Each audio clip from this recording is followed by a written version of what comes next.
สู่ซีนหมูโลแสนซาวบ้านกูโลแสนซาวบ้านท่านหลวงใต้เมืองชัยชนะนครหลวงเวียงจันทร์โลแสนซาวซีนสันในสันคอ3 สั้นโลแสนซาวกูถามก่อนบ้านสู่ขนาดไหนอย่าพิมพ์มาด้วยว่าบ้านค่อยกูสร้างหลายให้พิมพ์มาบ้านท่านหลวงใต้เมืองชัยชนะนครหลวงเวียงจันทร์โลขนาดไหนให้ว่าพิมพ์บ้านพิมพ์เมืองมาพร้อมกูสิได้ฮู้ราคาว่ามันขึ้นแต่บ้านกูนี่บ่แต่กี้เนาะว่าซีนงัวหันนะมันแพง130,000 140,000บกินดอกว่าสากินซีนหมูเอาซะเดี๋ยวนี้ซีนหมูจาก70-80มาเป็นโลแสนซาวแล้ววันนี้จะไปกินซีนไก่ไก่ซีพอกไก่ซีพีสู่ไก่โอซีนเนื้อออกเนื้ออกเนี่ยกระยาโลนึงอย่างนี้นะ65,000 70,000สิให้กินอีหยังเดี๋ยวนี้น้ำก้อนกินเบียร์น้ำกันกินนี่ฮั่นกินบอกกินเบียร์เนาะเขาซื้อเป็นกระสอบบางทีเขาซื้อเป็นกระสอบมาโลดกระสอบ1,000 กีบกาประกาศขึ้นไปหาฮั่นไอตูว่าพูดน้ำก้อนขึ้นเลยเด้อสอบเท่าไหร่25เป็นสอบ20,000เป็นสอบ25เด้อพูดเด้ออันนี้ราคากันเองบอกชื่อแน่เขาพูดขาย18เบิ่งดูขึ้นบ่ธรรมดาเลยอย่างนี้นะมื้อนี้วันที่25 เดือน 5 ปี 2025เครื่องขึ้นแท้ขึ้นว่ามื้อเช้านี้ซื้อขั่วพักน้ำวันขั่วพักอย่าว่าตะกี้ยังว่าวิญญาณหมูเดี๋ยวนี้กินหมูได้แต่กินซีนหมูหัน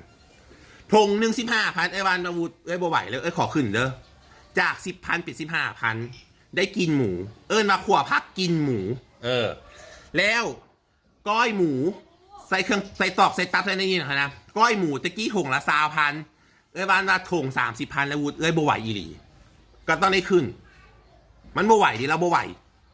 ค่าใช้จ่ายเครื่องครัวเงินสารมันแพงขึ้นก็เมนความเราตัวนี้เขาโบตีกันอย่างนี้จมสุกันฟังมันขึ้นแบบป้าโตบาทเงินเดือนยังมีคนประกาศจ้างกรรมกรเดือน2 ล้านกีบฮะในปี2025จ้างกรรมกรเดือนหนึ่ง2 ล้านกีบนี่ได้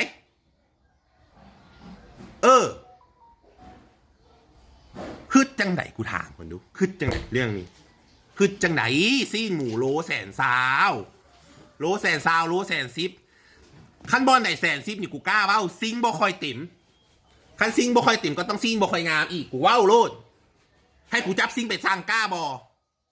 เงินเดือน2 ล้านหลงเงินเดือน2 ล้านเนี่ยขอโทษเพราะผิดเงินเดือน2 ล้านแก้ข่าวสู่โอ้ซีนหมูนี่นะลอตเตอรี่เนาะงวดหนึ่งลอตเตอรี่งวดหนึ่งงวดวันที่1 เดือน 6 ปี 2025มาแล้วลุยเลยจ้ะติดต่อที่เบอร์55 002215เด้อ